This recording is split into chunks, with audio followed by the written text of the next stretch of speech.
dead wood everywhere.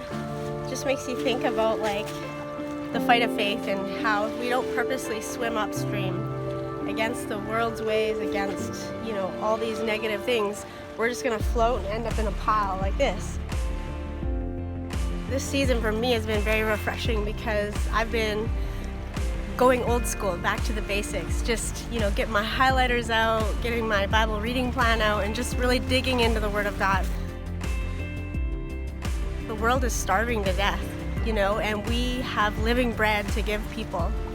But we're not going to be able to give them anything unless we're abiding in Him and just reading the Bible for hours and just spending time with God. And people say, Lynn, like, I want to be more bold. I love your boldness. But, you know, I think boldness comes from believing and knowing what God says about you. But we're not going to have boldness unless we get in the Word daily. And I believe that our victory is based on our consistency, to be in the Word, to be with Him.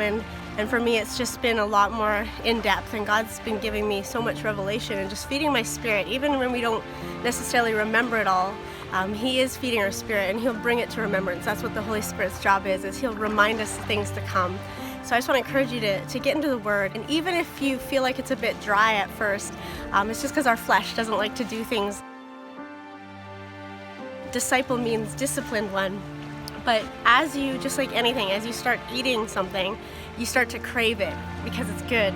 And that's like the Word. When we start to eat the Word, we start to crave it. And I just look forward to just spending time with God and going against the grain and not looking on the evil reports, on the negative, on the hopeless reports, but instead, like Paul said, forgetting those things that lie behind and pressing onto the mark, and whatever's true, whatever's noble, whatever's lovely, whatever's pure, those are the things we need to think on. And when we do that, we are swimming upstream and we are not left in a pile of uselessness, but instead we are a weapon of righteousness for the Lord.